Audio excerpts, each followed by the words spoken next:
वैसे तो जौनपुर में प्रतिभाओं की कमी नहीं है। यहाँ के लोग राष्ट्रीय ही नहीं बल्कि अंतर्राष्ट्रीय स्तर पर अपनी प्रतिभा का लोहा मनवा रहे हैं। आज हम आपको जौनपुर के एक ऐसे ही कलाकार से मिलवाने जा रहे हैं जिन्होंने हाल ही में सोनी टीवी के शो लॉफ्टर चैंपियन में सिलेक्ट होकर जिले का नाम रोशन किया है।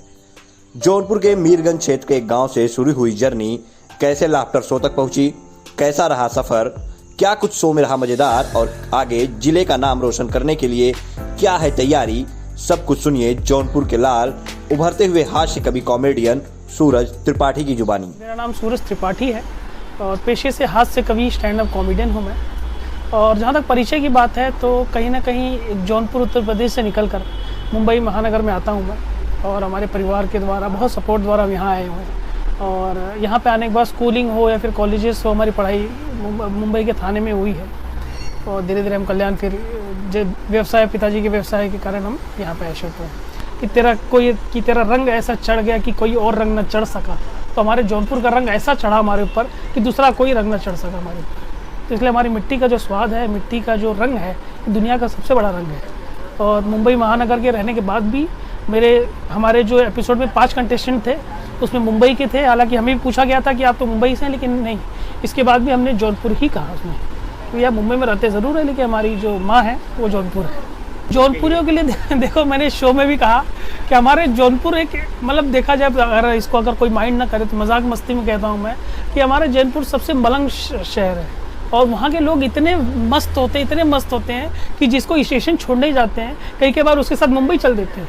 इतने मस्त होते हैं हमारे व्यक्ति हमारे। अच्छा, हम तो कहते हैं उसको जौनपुर, और आपको पता है, आपको शायद पता भी होगा, जौनपुर में फॉरेनर बहुत आते हैं क्योंकि हमको उनको ये लगता है कि ये जो जौनपुर है ये उनको वंशजों ने बनाया है, क्योंकि हम जौनपुर बोलते हैं और वो जौनपुर बोलते हैं।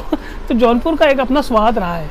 और दूसरी बात ये कि हमारे जौनपुर में ऑटो रिक्शा, मतलब देखा जाए हमारे मुंबई में जितने ऑटो रिक्शा नहीं है उससे कई ज़्यादा तो हमारे जौनपुर में एडवोकेट पाए जाते हैं।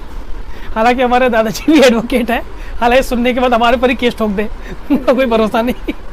तो लेकिन मलंगई में जीता है हमारा शहर। और देखिए, हम ये भी कहते हैं कि इस देश में कोरोना काल जैसे समय से निकलकर सोनी चैनल का धन्यवाद कहना चाहूँगा कि जौनपुर के इस बच्चे को आपने मौका दिया। और हम तो देखिए हमारे जौनपुर में मास्क पहनकर बाप और बेटा एक ही ठेके से जाके शराब खरीद रहे थे। और हमारे एक चाचा जी है, वो बेचारे वो शराब खरीदने गए थे तो वो तो गटर में गिर गए। तो हमने उनसे पूछा कि इतना बड़ा गटर आपको दिखाई नहीं दिया?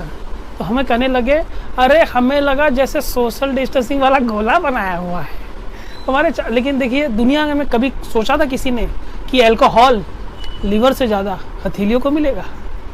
और पूरी दुनिया में देखिए, कोरोना से ठीक होने के बाद लोग अपने घर में थे, और हमारे जौनपुर में कोरोना गलती से अगर उन्हें टच भी करके चला गया हो तो अपने गाड़ियों के बाहर लिख के घूम रहे थे, भूतपूर्व कोरोना पॉजिटिव। ये खतरनाक माहौल भी हमारे इधर ही पाया जाता है। तो ये हमारा जो शहर है ना, ये मस्ती में जीने वाला शहर है। टेंशन जो शब्द है हमारे जौनपुर में घुस ही नहीं सकता, और घुस भी जाए तो उसका नाम का परिवर्तन कर देंगे लोग, क्योंकि टेंशन में रहता ही नहीं कोई। हमारे किसी जौनपुर के बच्चों का पूछिए तुम क्या कर रहे हो, तो एक ही चीज़ बोलेगा, तैयारी। हालांकि आज तक समझ में नहीं आया कौन सी तैयारी कर रहा है। वो तो एक दिन पुलिस आई, उसको उठा के लेके गई, अगले दिन अखबार में छपा, तब समझ में आया अच्छा तो तुम ये तैयारी कर रहा था। उसके भाई को हमने पूछा, बड़े भैया थे उनके, बोला भैया आप क्या कर रहे हो? बोला हम भी तैयारी कर रहे हैं। बोला आप भी तैयारी कर रहे हैं? बोला अच्छा। वो तो 4 महीना बाद जब मुन्ना हुआ तब समझ में आया अच्छा तो तुम ये तैयारी कर रहा था। हमने तो उनके पिताजी को पूछा, ताऊ जी आप क्या कर रहे हैं? बोले बेटा हम भी तैयारी ही कर रहे हैं। बोला आप कौन सी तैयारी कर रहे हैं इस उम्र में? तो बोलता ऊपर जाने की। हमने उनकी अम्मा को पूछा आप क्या कर रही हैं? बोलते भैया आप तो इंतज़ार कर रहे हैं। बोला आप किसका इंतज़ार करिए इस उम्र में? बोलता है इन सब की तैयारी ख़त्म होने का। तो हमारे यहाँ के लोग बड़े अद्भुत हैं, लेकिन हमारे लोगों के बारे में हम जितना भी कहें उतना कम है। और आज जो भी कॉन्फिडेंस या फिर कंटेंट हम लेकर वहाँ गए हैं, ये सब हमारे गाँव का देन है, हमारे लोगों का देन है, आसपास के लोगों का देन है।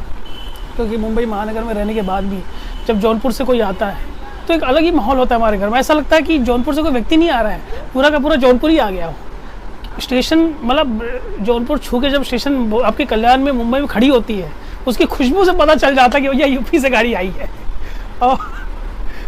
और पूरी दुनिया में लोग बैठ के जाते हैं, हमारे जौनपुर की मुंबई ठूस ठूस के आते हैं। और अगर घर का कोई व्यक्ति गांव से घर पर आया मुंबई में आपके, तो उसके सामान देख के समझ में आ जाता है कि ये हमारे गांव से कोई आया होगा। कुल मिला के आज हम जो भी हैं, हमारे जो स्वर्गीय दादाजी हैं, हमारे एक दादाजी जीवित भी हैं, थाना में हैं, स्वर्गीय रामचंद्र तिवारी जी और हरीशचंद्र तिवारी जी, ये दोनों लोगों की बदौलत हम हैं। हमारे गांव ने, हमारी मिट्टी ने हमको सीधापन रहना सिखाया। ये सिखाया कि आप ज़िंदगी में कितना भी ऊंचा हो जाओ, लेकिन अपनी मिट्टी को हमेशा साथ में रखो, क्योंकि अगर आपने मिट्टी को साथ में रखा है तो मिट्टी हमेशा आपके साथ में रहेगी। और अंत में एक दिन इस पंच तत्व में विलीन ही होना है, तो मिट्टी को हमेशा आप जितना बनाए रखेंगे उतना आपके लिए अच्छा होगा। तो जौनपुरियों के लिए और अभी और कुछ है, बहुत कुछ है। तो धीरे धीरे जैसे जैसे सीज़न आगे बढ़ेगा, जैसे जैसे कुछ अभी और शो कुछ लाइनअप में है। एक कलर्स का एक बहुत बड़ा शो आ रहा है, उसमें भी शायद से अभी बात चल रही है हमारी। तो अगर होगा तो धीरे धीरे आपको दिखाई दूंगा मैं। तो कोशिश करूंगा कि जौनपुर का जो नाम है वो धीरे धीरे आगे लेके जाऊँ मैं।